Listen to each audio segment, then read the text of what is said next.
look at the past form of must and the past form of ought. Must and ought are modal auxiliary verbs. They themselves do not have past tense.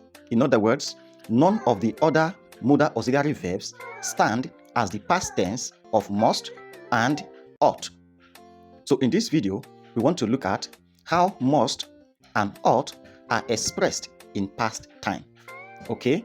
Now, in past, must is expressed as had to, while ought is expressed as ought to plus present perfect tense. In other words, ought to have plus the past participle form of the verb. So here we have 4 sentences. These first 2 are present tenses using must. We are going to rewrite each of these sentences, expressing them in past time by using the past form of the modal verb must. So let us start with this. We have that you must leave for Nigeria now. To make this statement in past time, this is what you now have. You had to leave for Nigeria then. This statement now expresses past time. Note that had to is used in place of must to show past time.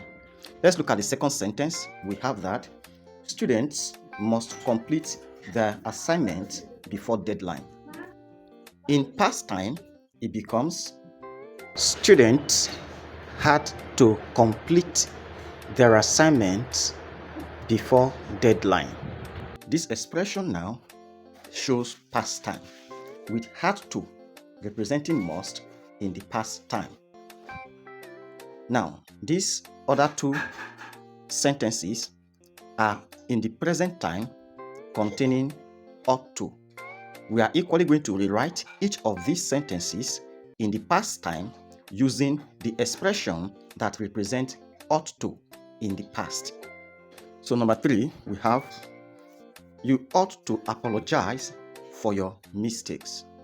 To express this in past time, it becomes you ought to have apologized for your mistakes. Here, this expression is regarded as the past form of what we have here. However, it is not wholly or entirely expressive of the past of what is here. In this sentence, you ought to apologize shows that even though the action is yet to take place, but there is the tendency of it taking place. However, in this expression, considered as its past, it shows the action never occurred. However, ought to plus the present perfect tense is considered the past of ought. Let's look at the next sentence. We ought to visit our parents more often.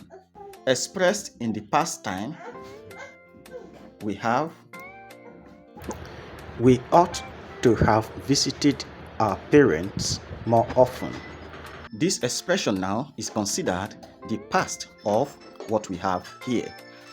Another way to express ought to in the past is to use should have plus the past participle, so that this expression could equally read you should have apologized for your mistakes. And this could equally read we should have visited our parents more often. Thank you very much for watching.